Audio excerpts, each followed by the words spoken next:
Salut tout le monde, aujourd'hui je fais une petite vidéo qui va reprendre un argument qu'on entend très souvent, même un petit peu trop souvent, c'est l'isolation électronique des composants dans les vaporisateurs électroportables. Alors c'est un argument qu'on met souvent en avant pour des marques comme Storz et Bickel justement. Et je voulais à travers cette vidéo là vous démontrer que tous les vaporisateurs électroportables ne sont pas complètement isolés et ne sont pas étanches. Alors, je le dis tout de suite, j'aime bien les vaporisateurs de chez Storz et Bickel, hein. J'ai d'ailleurs deux Mighty, un Crafty Plus, un Plenty, un Volcano classique et un Volcano hybride. Donc on ne pourra pas me taxer d'anti-Storz, si on peut dire ça comme ça. J'aime bien utiliser ces vaporisateurs-là, mais voilà, il y a quand même cet argument-là qui est mis en avant, et vous le verrez à la fin de la vidéo, qui n'est pas, on va dire, qui n'est pas vraiment très pertinent. Donc on va prendre l'exemple de quand vous achetez un vaporisateur ou quand vous demandez conseil à quelqu'un pour un vaporisateur, on va vous dire ah non, l'électronique sur ce vapo-là n'est pas complètement isolée. Alors c'est un secret qui est bien gardé et c'est en général quelque chose que soit les personnes qui vous conseillent ignorent, soit ils omettent carrément de vous le dire. Donc je voulais vraiment faire cette vidéo là, je sais qu'elle plaira peut-être pas à tout le monde, mais au moins voilà, vous aurez mon opinion sur ce sujet. Alors à savoir que ça n'a pas vraiment on va dire une réelle incidence, euh, parce que l'air que vous verrez en fait en exemple en fin de vidéo ne passe pas par l'électronique avant d'être chauffé. Donc à partir de ce moment-là, il n'y a pas vraiment de risque d'émanation de composants ou autre chose. On va dire, je peux pas dire sans danger complètement parce que la vaporisation n'est pas bonne pour la santé, déjà tout simplement. Donc je peux pas dire qu'il n'y a aucun risque, mais le risque est vraiment très très minime.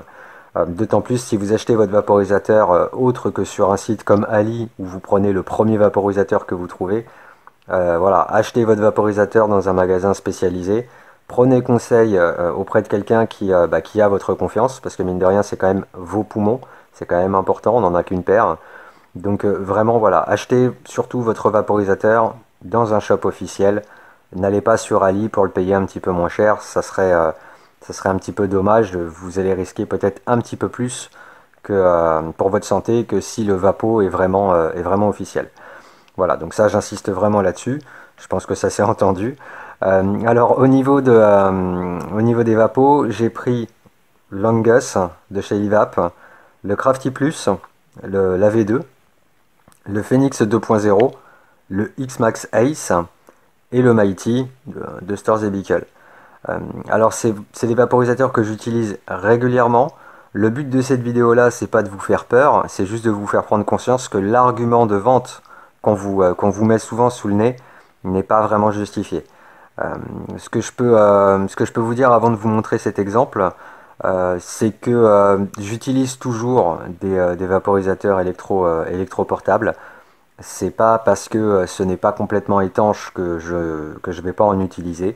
Mais voilà, je préfère quand même, pour tout ce qui est portable, je parle à domicile, tous les vapos mécaniques. C'est ce que je préfère, les sticky brick, Dynabox, RetroSteam, PT Glass aussi. Enfin bref, je ne vais pas tous les citer parce qu'il y en a beaucoup. Mais voilà, je préfère les vaporisateurs mécaniques avec une chauffe manuelle au briquet, voilà, sans électronique. Maintenant, c'est pas pour ça que je vais plus utiliser mon Mighty ni mon Crafty. Comme je vous l'ai dit, si votre vapo il est officiel, il n'y a pas vraiment de... on va dire que le risque est minime. Voilà. Mais tout de même, voilà, je préfère faire cette vidéo là, comme ça vous saurez à quoi vous en tenir. Donc sur ce, j'ai déjà monté la vidéo, je vais vous montrer ce que ça donne. Alors avant de couper et de passer à l'exemple, je vais vous expliquer un petit peu ce que je vais faire dans cette vidéo là. Je vais tout simplement prendre chacun des vaporisateurs qu'il y a ici et je vais souffler par les ports de rechargement. Les ports de rechargement USB et le port secteur pour le Mighty. Parce que c'est pas le Mighty Plus, c'est encore c'est le Mighty classique que je vais prendre pour cet exemple. Voilà, et je pense que là, je vous ai tout dit, et on passe tout de suite à la démonstration, si on peut appeler ça une démonstration. A tout de suite.